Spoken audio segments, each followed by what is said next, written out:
Hi, I'm Jamie Green and welcome back to another Allen Motor Group Product Gurus review. And today I'm going to be taking you through this, the midlife facelift Ford Focus. This car has had a striking new design as well as being packed with Ford's next generation technology, and I'm going to be showing you why this car has been turned into the perfect family hatchback.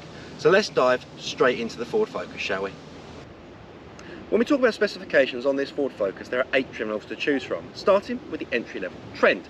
Now the Trend will get you the fixed LED headlamps with LED running lights, it will get you the old Sync 3 8-inch infotainment system, cruise control with active limiter, front rear parking sensors, lane keep assist, and the pre-crash assistance, which includes emergency braking and pedestrian and cyclist detection.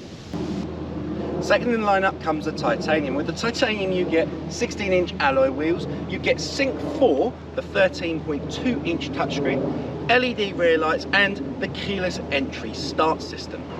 Next up comes the Active with 17-inch alloy wheels finished in foundry black, rough road suspension including an increased ride height and rear privacy glass as standard. After that is the ST line, and the ST line gets 17-inch alloys finished in rock metallic. You get the sports tune suspension and the ST line styling kit. The next time I'm going to cover off 3 trim levels, and that is the titanium, the Active and the ST line Vignale. They all get a Vignale and they all come with 3 major changes. You get the premium seats, power adjustable and heated. You get a heated steering wheel and you get as standard Ford's 12.3-inch digital speedometer. Now it wouldn't classically be a Ford Focus unless there was a hot version, and there is an ST variant of this car, coming with 19-inch magnetite finish alloys, the dynamic matrix LED headlights that you see on this ST line, the 12.3-inch digital cluster, wireless charging, ST body styling, specialist sport suspension, limited slip differential and rev brake calipers. The ST really is the hottest of the hot hatchbacks. Well, now that we've finished trim levels, let's talk about the engines, of which there are 5. There's the 1 litre 125 non-hybrid with its 6-speed manual. There's the 1 litre 125 mild hybrid with its 7-speed automatic. Then there's the 1 litre 155 mild hybrid I have with me today, available with both manual and automatic. There's the 2.3 EcoBoost 280 PS engine, which is only available on the ST and does also come with a manual and automatic option. And finally, there's a 1.5 EcoBlue diesel, which reduces 120 horsepower and again available with both the manual and automatic gearbox. Now the model I have with me today is the ST line Vignale, fitted with the 1 litre 155 mile hybrid manual. With a claimed MPG figure of 51.4 by Ford, I have been achieving over the 150 or so miles that I've been driving this car an average, and that is in all Eco, Sport and Normal mode, of 44.5 miles per gallon, which I think is pretty good for all combined driving. Moving on to practicality, and the first thing I want to tell you about practicality is the boot, as we always start. And the first thing to know is that some of these models come with through loading, which means longer objects can slide straight through. But failing that, the Focus hatch comes with 443 litres of storage in the boot, rising to 1,320 with the seats down, which is done by these switches on top of the seats. And it's nice and easy, just give it a press and give it a push. And as you can see, it's almost flat. There is an estate variation of this car, and that gets you 728 litres with the seats up and 1,620 with the seats down. So you can see what I mean by this is possibly the perfect family car, even before we've looked at the rest of the features. Now the Focus is proud of its EcoBoost Hybrid system, as is blazoned here on the boot, but the Focus only comes in one hybrid system, and that is the mild hybrid. Now what that is there is an electric motor in the car to help assist the engine, as you were, but it doesn't actively power the wheels. All it does is help assist the engine sort itself out, and that helps in return give you better fuel economy. So I'm going to show you the driving modes on this car. Now firstly we're going to note this lovely blue screen. We're in normal mode in the minute, and we're going to go to the Sync 4 13.2-inch infotainment system, which again I'm going to show you this a little bit later on because there's a lot to talk about with it. But I'm going to select the mode select button just here, which will change the screen onto shortcut. Now as you can see in normal, as I said, we'll switch the car into Eco mode. And what Eco mode does, it tones the car down a little bit. It makes it a little bit more fuel efficient because you're not getting the most out of the engine, and it utilises the hybrid system quite a lot. And as you can see, this blue's got a little bit lighter. Going back to the console, we're going to switch into sport mode, which then turns this center console into this glorious red and grey setup. Makes it feel very, very racy. Now what sport mode does, it stiffens suspension, it sharpens the throttle response and gives you a very, very engaging drive. But I love how this is all set up. You've got these 3 lovely driving modes, and it's different in some of the cars. The Active has other separate modes for some off-road terrain driving as well. But this has become almost an industry standard to have selectable drive modes in cars. Storage on the Focus is pretty good. As you can see, I've got my big litre water bottle in the door pocket quite comfortably there. As we come round, we've got some space underneath the mode selector and start button here, which houses my wireless charging pad as well. The glove box is a nice decent size, as you can see there. Come round, we have some additional cup holders in the middle, which could also be used as some storage. There's a little slot here which is perfect for keys, and then coming into here we have a deep center console, and in the back we have netting behind the rear seats with decent door bins as well, which means storage on the Focus isn't an issue. Connectivity on this Focus isn't a problem either. As you can see, we have a USB and USB-C socket under the dashboard. We've also got a 12-volt socket here in the front as well as one in the back. But worth mentioning, the Apple CarPlay on every model except the Trend is wireless thanks to the Sync 4 infotainment system. The only time you'll need to plug your phone in is if you have the Focus Trend to get your Apple CarPlay or Android Auto working. Aside that, it's all wire-free. Now, sitting in the back of the Focus, it's a big family hatchback, so you'd expect space here to be quite good, and I can report that it is. I've got probably 2 or 3 inches above my head before my head hits the ceiling, and I'm at 6 foot tall, so that's pretty good space for an average person. The seat is fitted to my driving position. I've got, again, about 2 or 3 inches for my knees. I've got a bit of movement here as well. There's enough spacing in the back here for 3 people quite comfortably. So you could say, again, that this car is pretty well suited if you've got a younger family or even an older family to cart around in. And now moving on to the styling of the new Focus. I'm going to start around the front where the most drastic styling has changes. The Ford badge is gone from the front bumper here and been made integral into this much larger grille, giving it a much wider face. The fog lights again have been eradicated, giving a cleaner look down here because they've been integrated into these brand new, much sharper looking headlights which sweep around much more aggressively than the pre-facelift version, and just makes the front of this car look really, really aggressive with much cleaner lines thanks to the eradication of the Ford badge on the bumper and the missing fog light, which, as I say, is now housed in the headlight unit. Now, not a lot has changed around the back of the Focus except a redesign of the rear lights. Now, the rear light basic shape is the same, but you've got this one white strip bar here which has the indicator and the reversing lights, and on the pre-facelift that went across and down. And you've also now got this holy circle LED rear light as well, as you can see it's just lit up for you. It just makes it look really clean. Now, these lights are a little bit smoked as well, so they got that nice dark mysterious look on them, and it just makes the back of this car look so much nicer. Available in 9 colours, the Focus starts in race red as its base colour, moving through frozen white, agate black, moon dust silver, chrome blue, desert island blue, which has become a fan favourite. You've got this magnetic grey metallic, which is absolutely gorgeous. Fantastic red and mean green is the exclusive colour available on the ST version only. Inside the Focus, we're going to talk about just how Ford have tidied it all up. So the previous generation of the Focus, the Mark IV, was a lot tidier than the Mark III, and this facelift is a lot tidier again, with the start bottom being moved down here and just 4 buttons along with the power and audio volume knob there as well. The steering wheel has got this beautiful, lovely, firm leather thing going on with a nice flat bottom to make it feel quite sporty. Your light controls are all down here, but the headlights on these cars are fully automatic. Moving up to the dash, this is nice premium leather feel as well, and this 12.3 inch digital cluster is absolutely beautifully designed.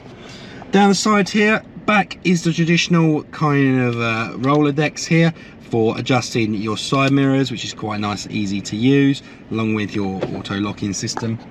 Coming through, the seats in these have also been improved. These are the ST line Vignale premium leather seats, and these are absolutely wonderful. Big bolsters to hold you in, and very, very comfortable on the longer journeys.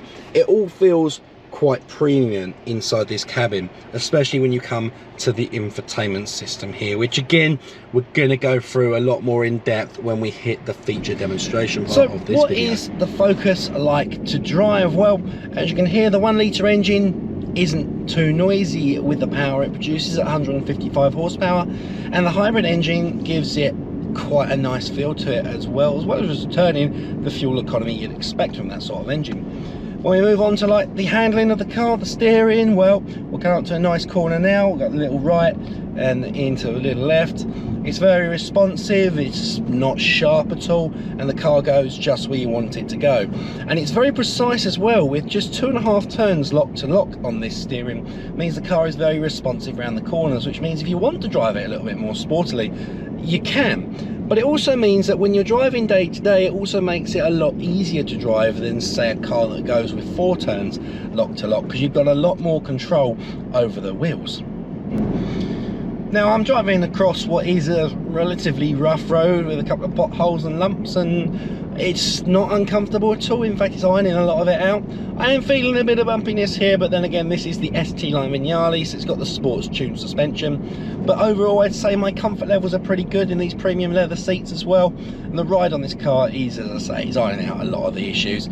I am very, very comfortable, and it's a nice car to do long distance driving in as well. Now, for this feature demonstration video, the first thing I'm going to show you is the auto cruise limiter system. So we've got these 2 little buttons here. The bottom one says lim, and we're going to press that, and you can see a little green number has come up with the word lim, and we can adjust that lim with the reset button here, so you can see it go up to 40. You can also see a little green needle over here as well, and the car won't allow me to go over that speed, so it holds it there, which is quite good for driving around town if you're not too good at monitoring your speed. Alternatively, we have the cruise control button, which is just above the lim, and it switches and brings this little screen up here. Now we can adjust that to how far we want to be from the car in front by just pressing this button here. But as you can see, it says set. Now, because we're not moving, I'm not going to set it up because I don't want the car to go flying off. But when you're driving along, you simply push up on this button towards set plus, and that will set your speed, and then you can adjust it with this here. It's very simple to use. You hardly need to take your eyes off the road at all to do it, and the car will then hold itself at that speed. Now, it is radar guided, so it will slow you down. You won't hit anything in front. It will slow you down and speed you up as necessary. Now, as promised, I'm going to take you through this 13.2-inch Sync 4 infotainment system, and I'm going to start with this home screen. It's not too crowded. You've got your map, your entertainment, and your connected phone, so it's connected to my phone at the minute. So first things first, let's go to this bit at the bottom. Now, these are your climate control settings. So you've got your heated seat, your temperature, heated steering wheel, you've got your fan speed there. At the minute, I've got it on auto, but I've now turned it up to 5. But I'll turn it back to auto. You've got your main controls here, so where you want your blowers, front heated, rear heated, and your aircon selection button. Now, moving on, we've got our map. As you can see, it's quite responsive touch. You get the whole thing come up on a map with information about where roughly you are, how far above sea level. You can have it in this 3D setting. You can go to this kind of head over bird's eye view, and back to 3D. You got this wide screen here as well, so you want the whole thing, you just press that, and then you start your navigation selection with this where to, and you can type in when you want to go or the address you want to go to. Then we've got our audio. So here we got our audio setting. At the minute it's connected to my iPhone. I've got nothing selected to play. If I press sources, you can switch to your DAB radio or your FM radio here as well, so you've got a nice selection. You've also got this little mini map here, so you can be on this screen and still have your maps available. We'll go to the phone screen here as well, so as you can see, you've got your Siri, your messaging, your contacts, all this sort of stuff, and you can have your messages read to you if you've synced your messages to the car, which at the minute I haven't done.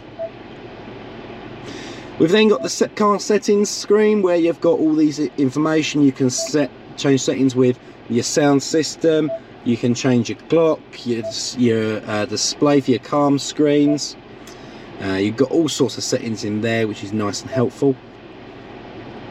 Mobile apps, so you can switch onto your apps. You can go to your Apple Carplay, which, as I said earlier, is completely wireless. So as you see here, I'll connect it to my phone quickly while it's connecting, and there we go, there's Apple Carplay. And I'll show you, my phone is not connected at all to the car, it's all completely wireless, which is really helpful. And then we got the car features. So here we got the drive mode area, the driver assistance selector, so we go into that menu and you can turn on or off your which assists you want available. And then you've got your owner's manual. You don't necessarily get a book with this Focus, you get this screen. So we select the owner's manual, you can go to your categories, visual search. So let's say I want to know about the exterior of the car, I want to know about wipers and washers, the auto wipers. And look, it's just so much. We've got adjusting the sensitivity, the auto wiper settings, and what are auto wipers? Well, there you go. Auto wipers turns on and controls the speed and frequency of your windshield wipers. This car just has everything based in here. This is how you control the entire car. And again, this technology has derived and come down from the Mach-E. This is Ford's next generation of technology. You can literally control your entire car, which helps keep this whole area decluttered and much cleaner.